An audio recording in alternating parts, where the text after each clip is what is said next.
Mas daí vem um detalhe raramente mencionado, mas que eu sei que eu mencionei a vocês não faz muito tempo.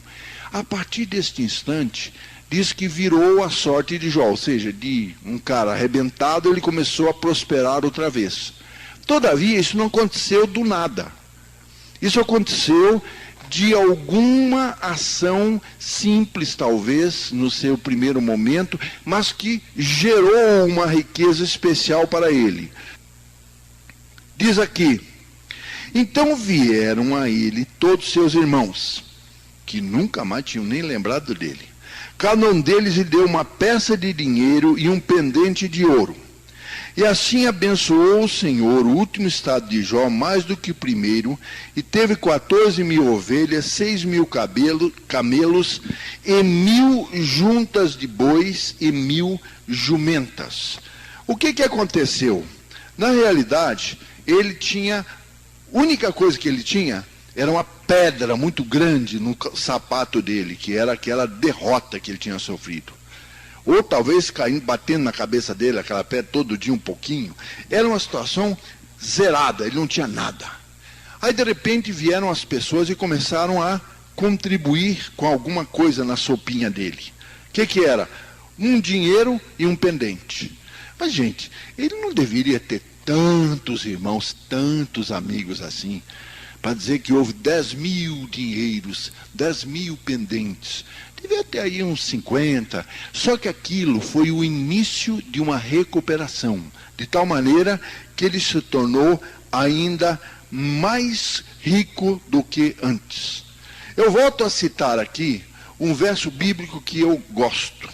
Esse verso bíblico é dificílimo, esse verso bíblico, para acreditar, ele é terrivelmente complexo, mas para mim ele exemplifica bem, mais uma vez, a situação onde você olha, não vê nada, só tem pedra, está um maior frio, o gelo em redor, todo mundo lá não sei aonde, vivendo a vida, quentinho na lareira, comendo frango assado, e você lá não tem nada.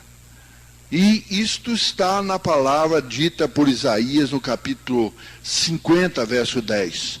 Quem é entre vós que tema Jeová e ouça a voz do seu servo? Quando andar em trevas e não tiver luz nenhuma, confie no Senhor e firme-se sobre o seu Deus.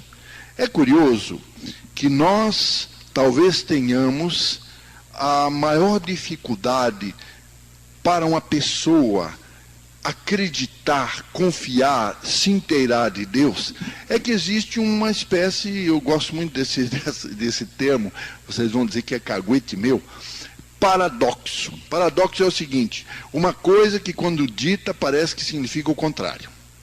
Na medida em que eu afirmo e tenho convicção de que Deus é Deus, eu começo a perceber que eu não estou falando com um senhor qualquer. No livro de Isaías, no capítulo 57, diz o verso 15: porque assim diz o alto e o sublime, que habita na eternidade e cujo nome é santo.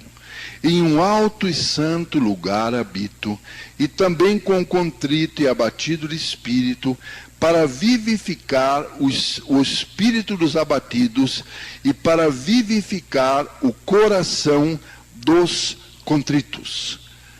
Há uma realidade muito simples. Ora, Deus pode fazer todas as coisas. Oh, que bênção!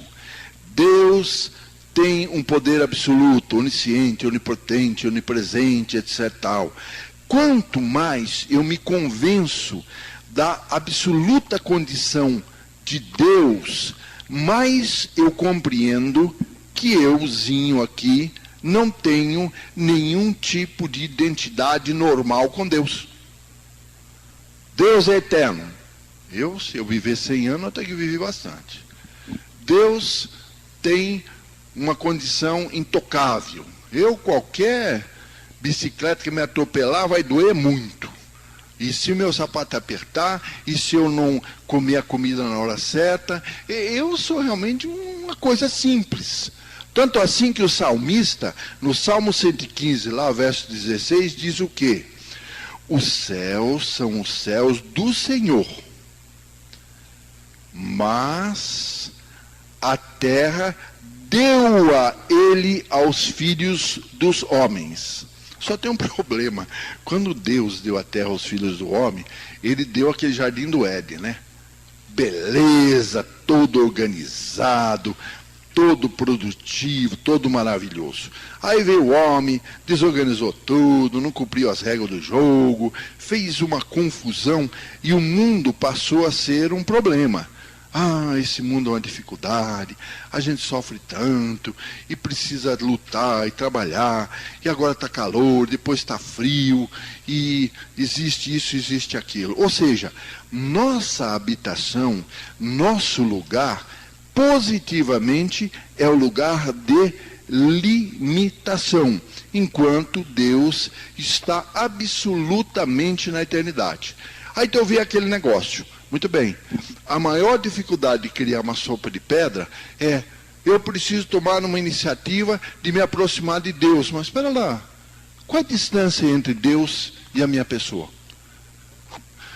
Eu tenho um outro estudozinho que eu fiz uma continha simples. A luz viaja numa velocidade superior a 1 bilhão de quilômetros por hora. Agora, Deus criou a própria luz, e a Bíblia diz que Deus é luz.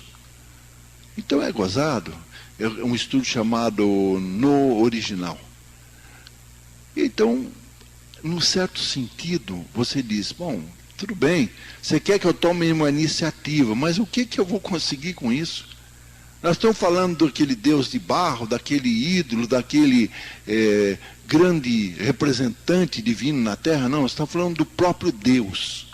Só que existe uma coisa curiosa, onde a minha iniciativa gera um resultado absolutamente surpreendente.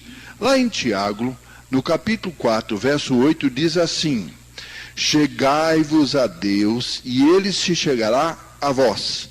Limpai as mãos, pecadores, e vós de duplo ânimo, purificai o coração. Então veja bem, nós estamos diante de uma proposta fantástica. Sei lá, a distância entre Deus e euzinho aqui é infinita. O que adianta eu dar um passo, ou dois, ou correr com um carro, ou voar de avião a jato? Não é nada. Só que a Bíblia diz, no momento que você disser, eu quero me chegar a Deus, ele se chegará. Então a distância infinita ele cobre. Agora, eu estou aqui diante de uma palavra que diz, a iniciativa é sua. Chegai-vos a Deus e ele chegará. Ah não, Deus chega a mim e depois a gente conversa. Não, chegai-vos e eu me chegarei a vocês.